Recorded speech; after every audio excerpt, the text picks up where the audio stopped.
Si That's My Bay ating samahan, tunay yung kagigiliwan. Sa road trip niyang iba't ibang hatid ay kasiyahan. At huwag nang magpapaiwan, tiyak na may matututunan tayo na. At siya'y magro-road trip na sa Manake. That's my bay, that's my bay. Sa Manake, that's my bay, that's my bay. Ang saya kay That's My Bay, that's my bay. Hi mga ka-road trip! Welcome to That's My Bay Official. So ngayon guys, hindi tayo mag-road trip pero mag-ride tayo ng bahay ng isang kaibigan namin na parati namin pinupuntahan dito sa Las Vegas. Dahil isa siyang plantita at meron siyang kakaibang style ng pagiging plantita. Let's go guys!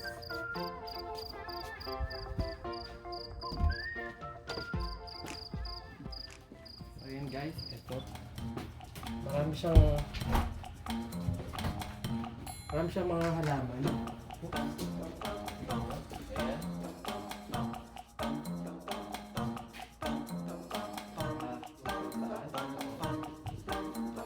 Meron pa siyang mga aquarium.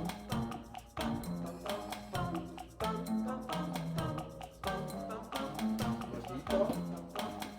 Ayan, meron siyang maliliit na pakot. Hello.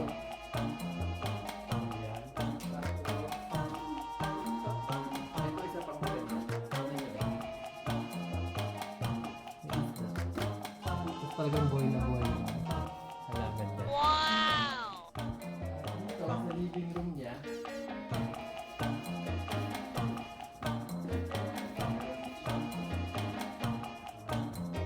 Halaman dito. Ito, humidifier.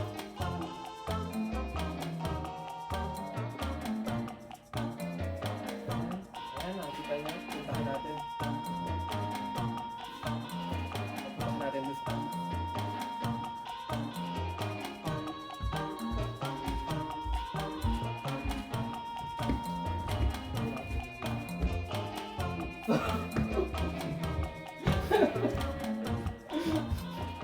So guys, eto, let's meet! Let's go! Ayan, makikita nyo natin yung halaman niya dahil isang plantita. Sige. Ayan, explain mo daw kung ano ng mga to. Ayan, no? Guys, ito sa loob ng kwarto ng anak niya.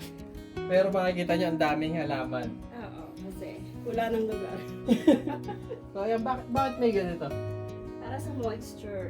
Kasi ano siya, special. Special plant. Yeah, kasi may mga halaman na kailangan ng moisture. Habang maliit pa lang sila. Tapos, ito. Yan. Ito, humidifier para, di ba? Kasi mga tropical plants, kailangan humid.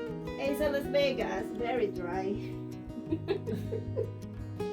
Tapos, Yeah. anong tawag dito sa mga ilaw na yan? Grow light. Kaya parati ako dito. Baka sakali mag-grow. Di ba? May pag-asa. So, ayan guys, nakita nyo ang daming halaman, no? Ano pa pwede natin Ito. itanim dito? Ito, tumubo na rin to dyan. Ayan. Ito siya, heart. Ah, di ba? ano? Wow! Happy Valentine. Ito siya, oh, yung favorite ko, Cebu Blue. From Cebu, Philippines. Oh? Ah. Wow! Originated sa Cebu. Paano mo natrato? Galing ng California yan. Diba? Ito magiging monstera to. Yung malalaki yung dahon. Parang monster. Pero hindi siya antorium. Oh, ito yun. Hindi. Wala ako. Ito siya. Oh, yan daw yung mga nasa ICU. Yeah. Sa ICU. Kasi kailangan nila magpalakas. Diba, Charlie? So ano daw yung masasabi mo sa mga plantito na katulad mo? Na gusto mag-alaga sa loob ng kwarto? Pwede. Posible. Diba? Kahit sa kwarto. Kahit walang pwede araw, dahil mag-tent. indoor plants. Kahit walang araw. Kahit nasa Alaska. Basta may grow light. Go. So yun guys, thank you for watching. Please like, comment, and don't forget subscribe. Bye-bye! Bye!